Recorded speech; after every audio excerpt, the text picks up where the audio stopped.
You're welcome, sir.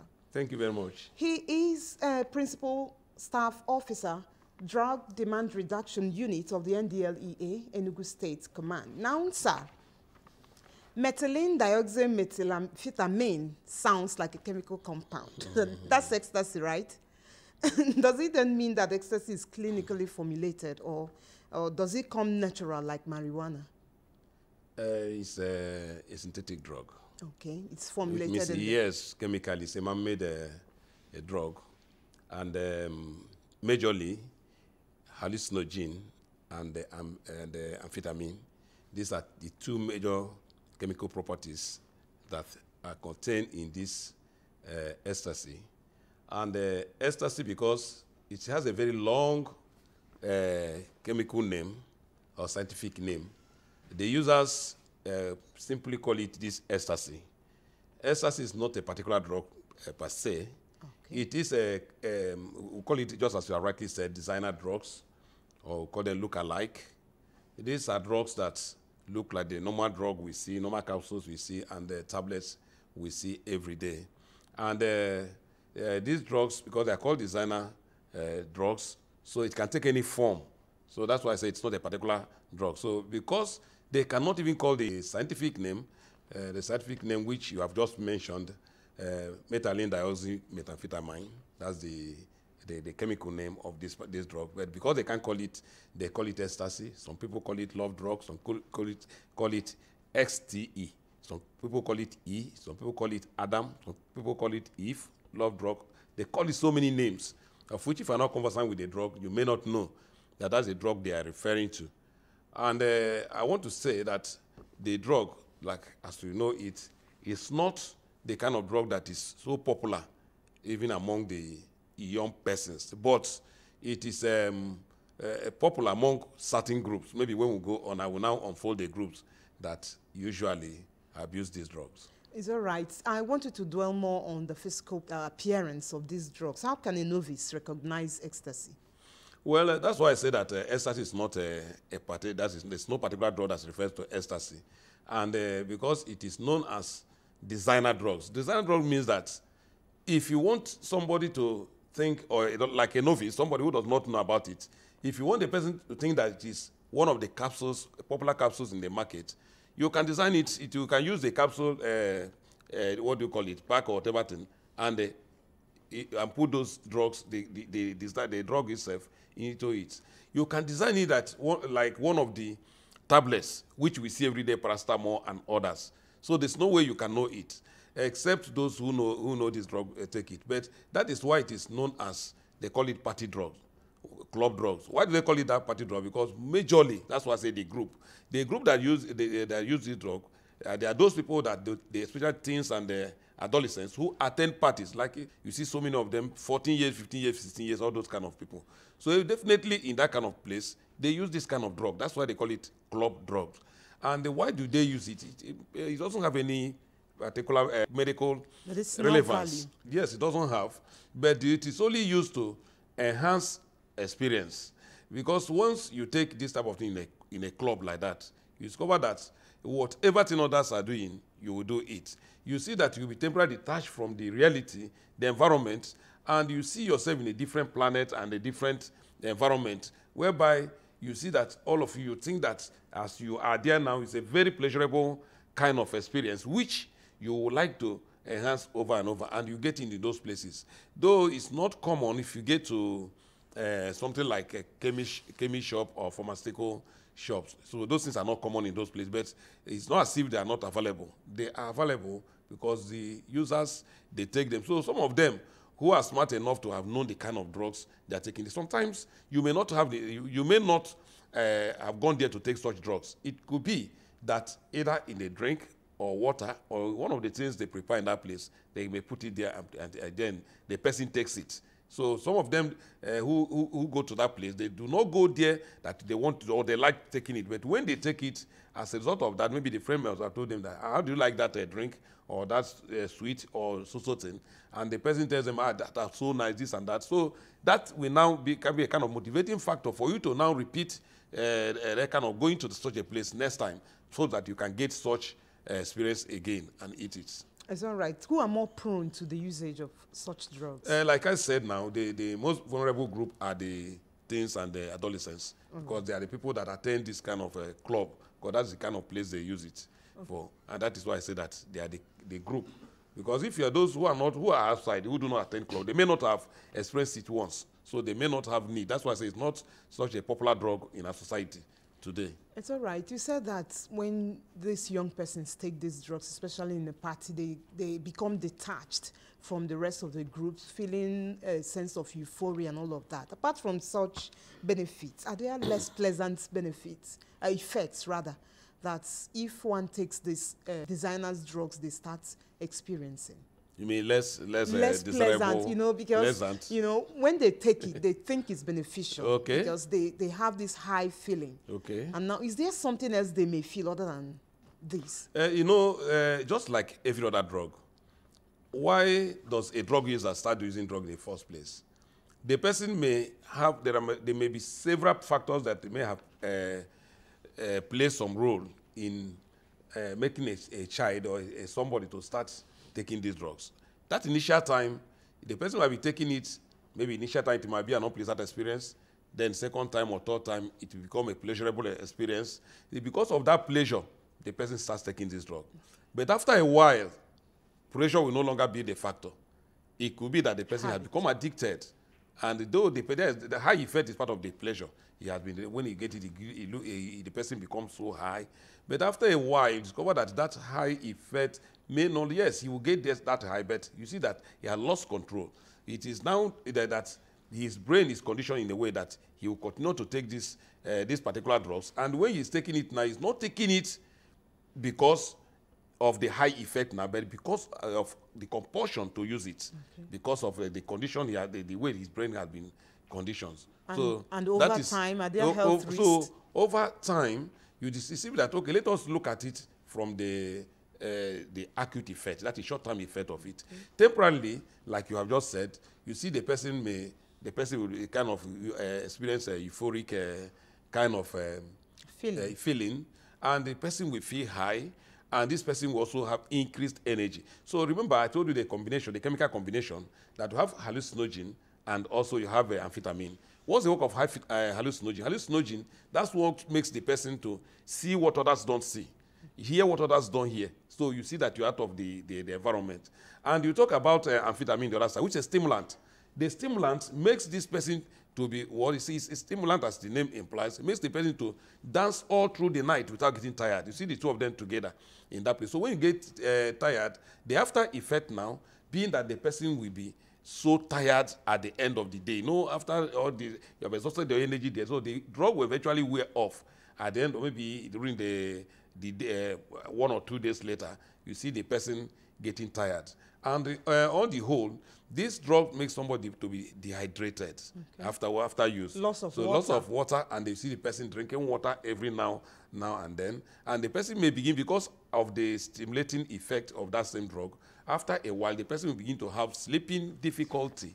The person will have sleeping difficulty, find it very difficult, because it is natural that somebody must sleep. And when you have disturbed it, you discover that you will be on the other side. The person finds it very difficult to sleep. And we also have a disease of the heart, or you can even affect the kidney of that individual. It can lead to high blood pressure.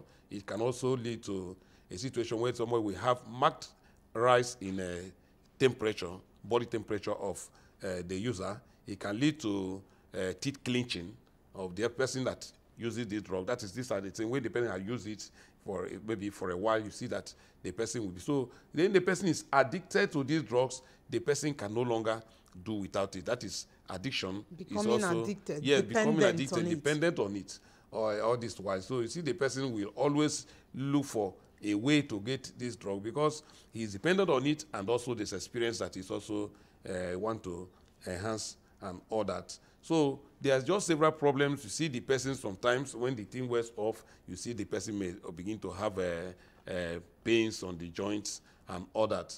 And even some people take a lot of risk, like women who are still bearing children. See some of them going to take this kind of thing, going to club. Maybe they don't know. Some of them may not even know they are pregnant, especially this teens who are pregnant. When you take it also, you discover that the child you may give birth to a child who may begin to have problem with have developmental problems. That is motor skill problems and others when the person may have grown to a certain level, be within 1, 2, 3 years. You see that something that needs skill that he can do, the person may not coordinate very well. That's so far this is the effect we take for now, but there are so many effects, maybe as we go on. All right, you pointed out that it's a dependence-causing drug. That is, over time, the person becomes tolerance sets in. Now, apart from this, is ecstasy a gateway drug? Ecstasy is not a gateway drug per se, because it is not like I said, it's not a drug that is commonly used. When you take statistics of the proportion of people who use this drug, then you now look at it, you now know that, okay, just like now, somebody can say that something like alcohol or cigarette, that these are drugs that are commonly used in our society. Okay. So you understand? So these drugs, because of their availability, you discover that these drugs, and they also, because of the social acceptance of these drugs, you discover that these drugs can be used every time. But this kind of drug, one is that if you are not in that circle, within that circle, you won't even recognize the drug. If I see it, if you see it, you may think that it's just a normal capsule, it's just a normal drug you'll be seeing every day. You understand what I mean? Unlike a cigarette, if you see cigarette, you know that this is cigarette. So it's those people. That's why I say that it's not a gateway drug, because it is not commonly seen and commonly used. Okay. You said something again about the user, the drug becoming less effective with continual usage. Yes, every drug is like that. Every drug, if you are using a drug over it, and that's where dependency comes in, because without that there won't be anything like dependency won't have come in, because it is when the person begins to use these drugs, after a while, maybe there must be something. Maybe the person is a type that feels shy. Maybe it's somebody that has one thing or the other which you want to achieve using that drug. Maybe that period, that is the advantage you're talking about. It might be working. But over a time, you discover that this person that was taking a bottle of beer, for instance, or that's a tab of this or capsule of this ecstasy, may not, after a while, maybe when you take it, you become so happy, you become somebody that's excited, and you can form that interpersonal relationship with people around you. After a while, you have to increase and continue increasing, and after a while, you become dependent on it. All right, I'll get back to you in a short while after the break. Skittles, pills, X, triple stacks, rolls, smiley faces, E-bombs, MDMA, Molly, beans, ecstasy. It's not worth the momentary high. It just sucks the life out of you. It sucks the happiness out of you. Ecstasy is a synthetic or man-made mind-altering drug. It can have other qualities like as a stimulant, a depressant, or hallucinogenic. They're almost the size of like an Advil or something, and they have different pictures, and they're all different colors. I mean, it's a designer drug. It's made with all different types of chemicals. You never know what's in it.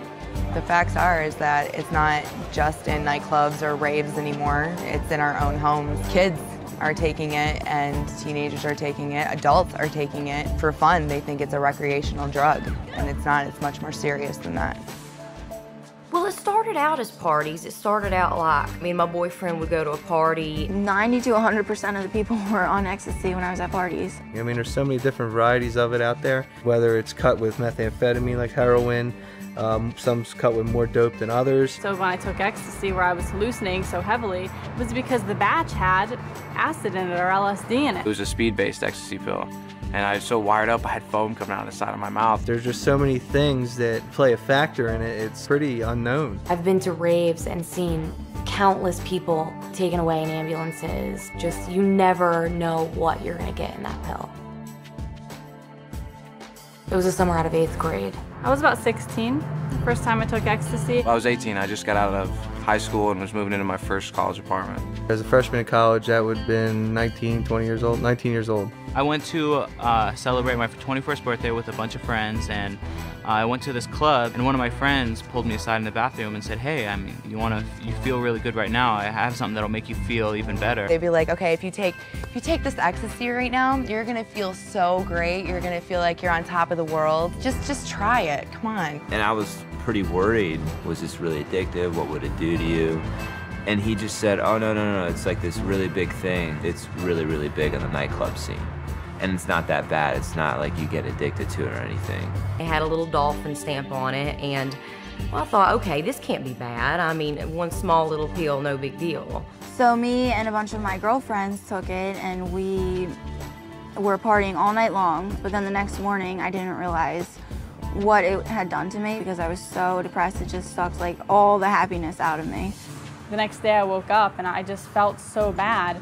The first thing I thought was, you know what, like, I can't wait to take more X because I just don't want to feel like this. And, you know, for the next few days after I took it, I felt like crap. The next time you take it, it's like you have to take 4 to 5 pills. But when you come down, all you want is to go back up again because you just hit that depression. And next thing you know, you're like taking 9 to 10 pills, not even getting close to that first time. Just stuck in your head, what, I'm such a loser, I'm this, I'm that, you know what I mean? And I'll never do this drug again, and then half an hour to an hour later, you're doing it again because it's the only thing that makes you feel better. And so it pretty much was like a revolving door, just like trying to get happy, then getting sad, then happy, then sad, and just kept getting worse and worse. So you're almost scared to come down from it because you don't know what's going to happen when you come down. Because you're so depressed, you feel so bad, your body feels so terrible. You can't sleep, you can't eat, you're like extremely hot and sweating. It was being up and down every day. My emotions were so dysfunctional, they didn't make any sense to me.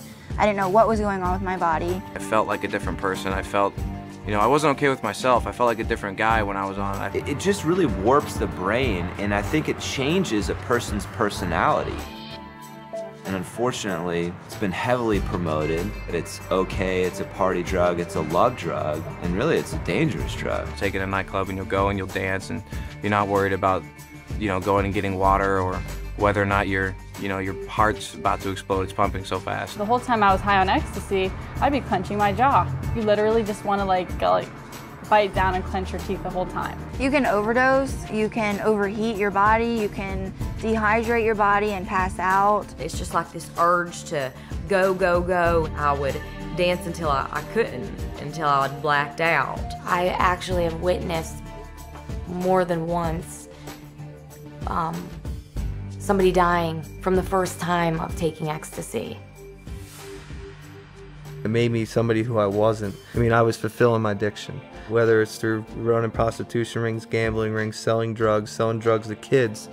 I drove on ecstasy a couple times. I had no idea what was really going on. I know I would see a stop sign or a stoplight and I'd be like, wow, that's really, really red. I didn't make the connection, well, it's a red light. I think I should stop my car now.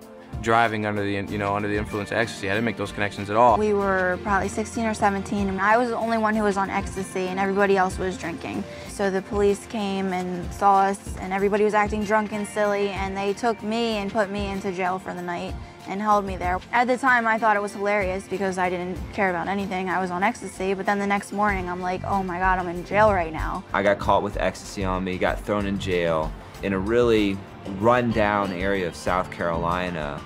And I was on ecstasy and I was extremely depressed in jail around these really big guys threatening to basically beat me up. We went out to a club one night and I had taken, 2 or 3 rolls, and I got in the club and I started pouring the sweat. I ended up passing out and they had to throw me into a cold shower. I was passed out, but the people who worked in the club would drag me out of the nightclub because they don't want you to die in their club.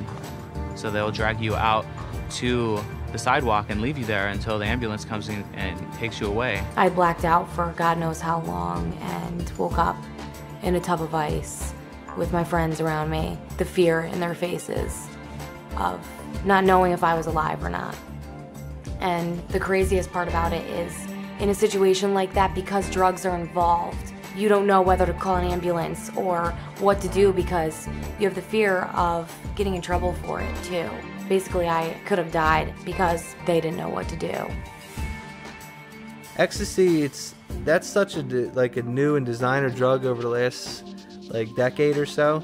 They really don't even still know the long-term effects of it themselves because it depends on what type you're using. It causes brain damage, and when you have brain damage, that can cause effects on various things such as coordination, certain dexterities, communication. I had, for a long time, jaw pain. I've had teeth problems for a long time after I took them. Like when I see a doctor and stuff, they tell me my worst repercussions are down the road. You know what I mean? With the drug abuse I did.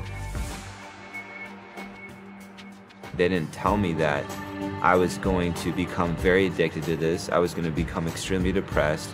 I was going to develop a, $200 or $300 habit a week on this stuff. That I'd have to go to rehabs, that I was going to be arrested 3 times, that I was going to be thrown in jail 2 times, that I was going to have to total 3 cars. Nobody really ever told me about that stuff, the first time I took ecstasy. It seems like it's a lot of fun, and you think that everybody else is doing it, or they look like they're having a great time, but in reality, it's evil. I mean, it'll take control of you and run your life for you. If I knew what I knew now and I could go back, I never would have touched a drug. I mean, like I said, when I went into it, I didn't think it was going to do any damage. It seemed like a normal thing for me, to take ecstasy. That a lot of people took ecstasy and they ended up doing fine, but that's not the case. Nothing bad may happen. Cool, that's fine. Take these next 3 weeks. How are you going to feel? What about your job, your school?